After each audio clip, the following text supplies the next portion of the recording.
What is up, everybody? This is Alex from HETV. And today I'm talking about Spielberg's new movie, Disclosure Day, a film which I thought looked pretty awful from all the advertisements I saw, and is already proving to be quite divisive. So I had no real expectations for this outside of the fact that it's a Spielberg movie in 2026. And I like his films that address aliens in some way, even the stupid ones. I find there's something charming, his weird fascination with this alien subject matter, even when it doesn't work. And I don't know, I gotta be real, this was really entertaining to me. And I think a lot of the things that people despise about it are exactly what I like about it. It's campy, it's messy, it's broad, it's schmaltzy, it's corny, but there's something at the heart of it that did kind of cut me open a little bit, which we'll get into. So this was written by David Koepp, who is all over the place as a screenwriter. Like, just last year, he was responsible for one of the best scripts and one of the worst, which is quite unusual. And yeah, I'll have a lame Dial of Destiny or The Mummy, but go back far enough and you got the original Jurassic Park, Raimi's Spider-Man, you got Panic Room in there. It's only a 1 because that's what I used to mark movies as watched as when I didn't use ratings. I guess point being, he's not really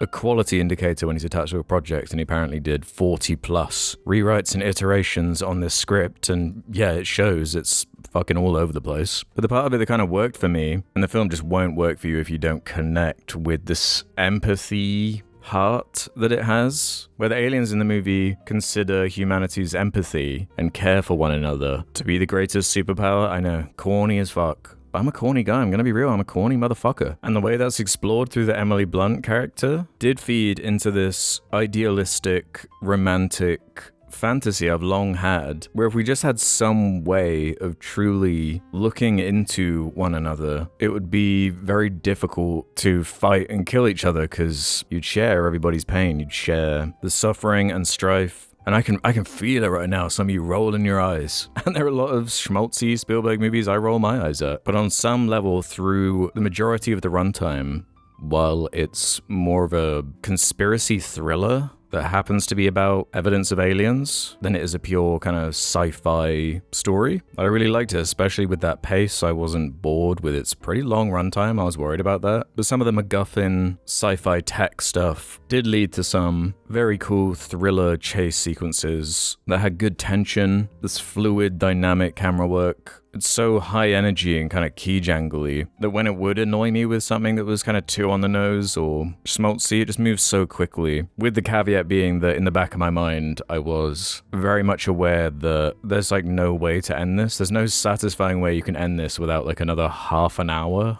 or more, honestly, exploring the ramifications of what the title is implying. And, you know, it dips its pinky toe into the concept of, well, obviously a lot of our concepts and ideas and societal standards we've built up around religion would come into question if we had undisputable evidence that aliens were real. And it clearly is much more interested in being a throwback 70s, 80s action movie than it is a psychological or philosophical approach on what would happen with alien life contacting us, like an Arrival, or one of my favorites, Under the Skin, or even a 2001 or something like this. That is hilarious. Is that a real poster? That's corny.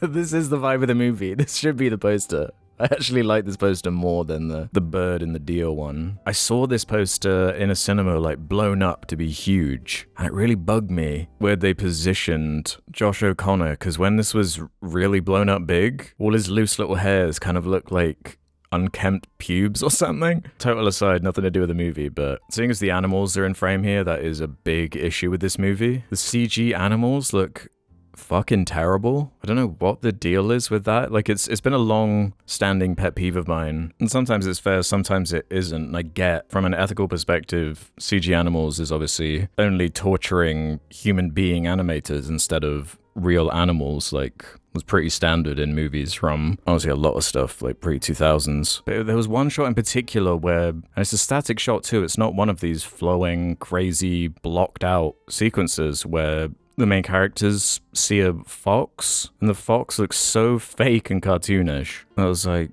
you couldn't get a real fox for like one frame. It didn't have to do anything complicated as an actor in the scene. And the animals they pick aren't exactly like rare. You couldn't get a deer. You can get a fox or a raccoon, at least for close-ups. If you got like an ultra-wide shot, whatever. But that looked bad in the trailer and it looks just as bad in the film. There is some dodgy CG here and there, which is confusing when, you know, the 90s Spielberg and like Jurassic Park is still a standard to this day. I wish there was more of a commitment to puppetry and maybe some real animals done ethically. But yeah, that is a huge ding against the movie that does hurt it. I thought Emily Blunt in particular was really good in the film. She's kind of responsible for it working on an emotional level for me. The issues do just compound in that last 10 minutes where it's just trying to do so much and do something so big. It just kind of ends in a way that is open-ended and is supposed to leave you thinking, but it just kind of feels, nah, there was something more to do there. There was something more to say there. This is kind of this might be a weird comparison, but a companion piece to War of the Worlds. Another uneven, all over the place movie, but one I really enjoy. It kind of goes without saying that the direction is going to be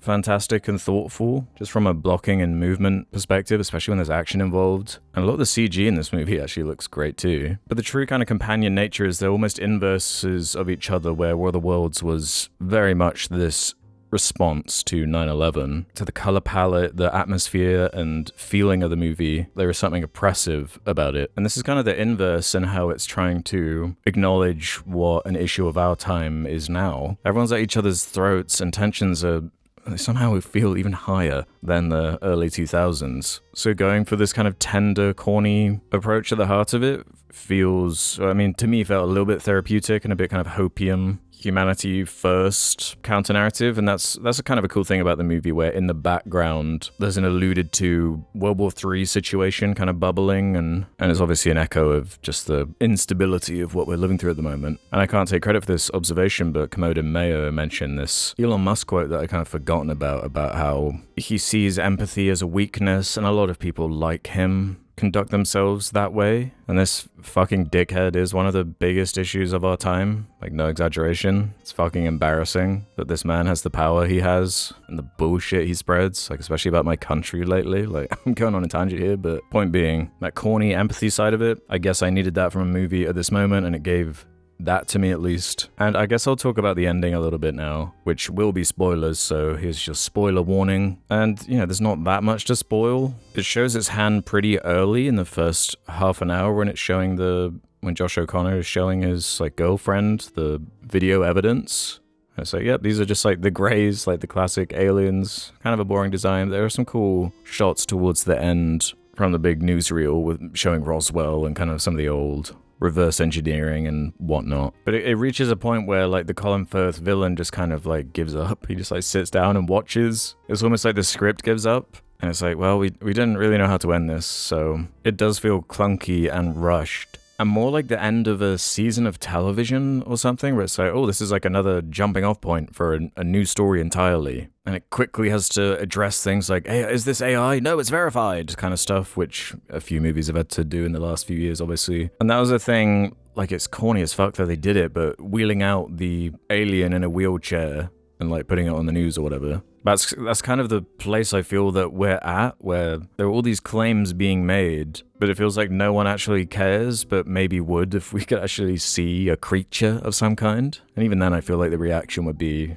fake news, and that's too complicated of a subject matter for a movie of this ilk to address. So I'm in a position where I enjoyed a large chunk of the movie, but it does suck when an ending doesn't really work. So how do you rate that when it comes to enjoying myself for most of the runtime, but then it kind of feeling like a bit of a fart at the end? I kind of wish the John Williams score was a little bit more memorable. It's cool he was there, but there wasn't really a compositional moment that really popped for me. I don't know, maybe this will completely fall apart on a rewatch for me, knowing like where it all goes, but I did enjoy my experience with it. I wasn't thinking about anything else. I was just locked into this adventure. So as far as a rating for now, I gave this a very generous kind of low 7, high 3-star with a like. Generally enjoyed my time with it. I don't know how to trust people when Ready Player One still has a 7.4. I think that's easily Spielberg's worst film. Fucking hate that film, but this isn't about Ready Player One. So let me know your thoughts on Disclosure Day. Was it too much for you? Too stupid to get into? Too corny? Let me know in the comments, and I'll see you on the next video. And I think we're going to have a good Sardonicast about this, because I think there's going to be a range of opinions, so check that out